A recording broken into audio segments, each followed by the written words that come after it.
Welcome to the calm before the storm, because what is happening right now could lead to the most mind-blowing altcoin season that we have seen in the past 2 years. And as we await the Federal Reserve's rate hike decision today, we know one thing is for certain. We are about to experience massive amounts of volatility. And I'm going to be walking through exactly how I plan to play this price action. So make sure to like the video, subscribe to the channel, and click the bell for notifications, because we are bringing you the juiciest and the most timely crypto updates here on YouTube, as the Bitcoin price right now is accumulating in this very bullish ascending triangle pattern.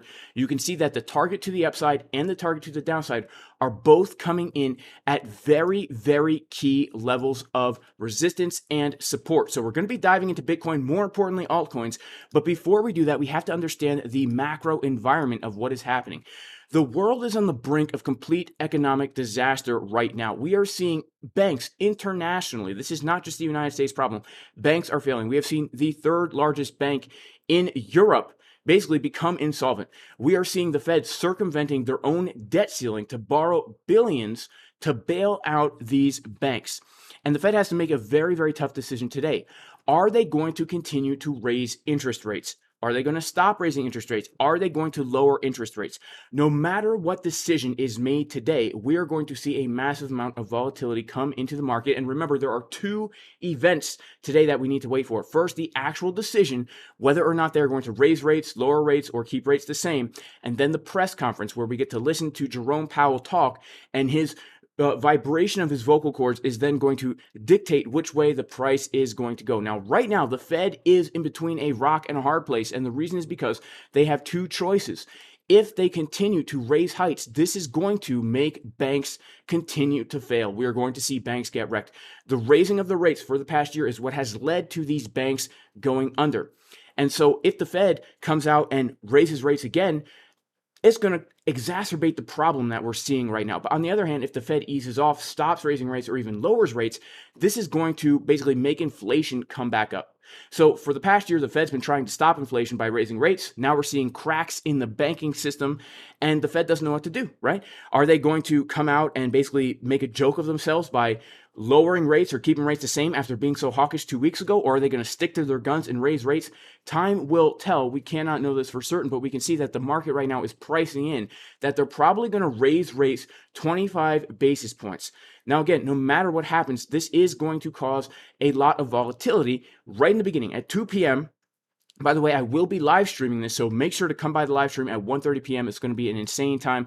And by the way, if you want to take advantage of this volatility trading on ByBit, click the link in the description. 0% limit fees. It's a great thing if you trade on small time frames like we do in the Casper Crew VIP Discord. If you want to join the community, you can go to patreon.com/Jason Casper. Also, if you deposit $100 on ByBit, you do get 1 month free of our awesome tool, the Crypto Fusion Trading Bot. Links in the description, guys, links in the pinned comments. But we're going to get volatility right out of the gate. But something else that we need to really keep in mind here is that the real move is probably going to come about once Jerome Powell begins speaking. And so this is what we really need to be paying attention to.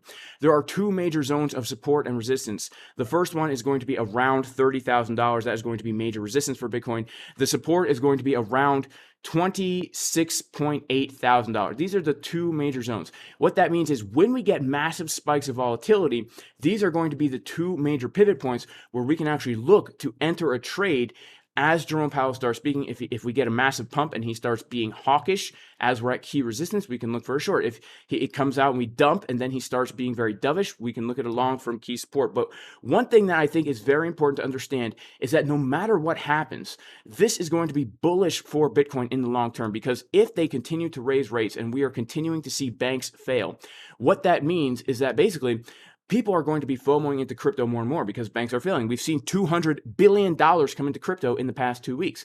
And if they continue to raise rates and inflation starts to go back up, we are going to see the price of crypto continue to rise. As Bitcoin comes up to this key level of resistance around $30,000, we have to understand that this is going to lead us to a massive old range right here, where if Bitcoin can come above 30K and hold above, there's a very good chance that we actually fill to the top of the value area around $47,000 to $50,000. If we don't see a rejection from 30K and Bitcoin gets another big pump and then starts to range for a while and consolidate, right? Because there's two possibilities. Either we get a pretty harsh rejection from here, maybe something like this, and then come back down, or, we come up, we range a little bit, and then we get a Bart Simpson pattern and come down. If that happens, then we can expect the entire crypto markets will have a pullback. But if we see Bitcoin do something similar to what it's been doing for the past few days, where we come up and then we just start to range, we could very well see altcoins go crazy. Right now, if we take a look at the altcoin season index, it is very, very low, coming down to about that 27 level. Now, when we see this thing come below 20, in my opinion, and hover below 20, this is when things are being set up for a massive altcoin season. When Bitcoin gets a massive move to the upside, and then the altcoin season index dips below this 20 level right here, this is when it's time to start DCAing into altcoins. Because historically, when we come down to this area and we stay down here for quite some time and we accumulate altcoins during this time, it can lead to altcoins much so outperforming Bitcoin. And we're already starting to see altcoins really outperform Bitcoin right now. And this is being exacerbated, or I should say made better, by the fact that XRP is showing optimism in the court case, right? And so we've seen Ripple really pump yesterday, breaking out of a very, very key resistance, climbing to a 4-month high as the digital asset benefits from optimistic sentiment in the court case. If the court rules in favor of XRP, I believe we are going to see a lot of altcoins pump like crazy, because if XRP is fine, then the logic goes, this might not be real logic, but this is market logic. The logic will go, all these other altcoins are also going to be fine. And so when we see these things lining up together, where we're seeing Bitcoin potentially in a position where it could get a massive pump and then range for a while, as we see that we're heading into the time when we need to be accumulating altcoins for a massive altcoin pump, and when we're seeing optimism in the altcoin space, this could lead to a massive altcoin pump. Now, again, I remain bullish on Bitcoin. I do also remain bullish on crypto in general, but right now there's a potential of a perfect storm lining up. How do I plan to do this? Well, when it comes to Bitcoin, I do plan to take trades from the levels I've marked out if I see confirmations. When it comes to altcoins, guys, I'm a big proponent of holding bags of altcoins that you believe in, so that when they pump, you can take profits, right? The key is to be in before they pump. So for that, you got to do your own research. You got to make sure you're holding bags of coins you believe have good pumpamentals in the future. With that being said, guys, make sure to stick around for the live stream at 1:30 New York time today. Very exciting times. Today is a massive day. May God bless everybody in the name of Jesus, the Messiah. Even if you're not religious, I still pray you are very blessed. And I will see everybody in the next video. Peace.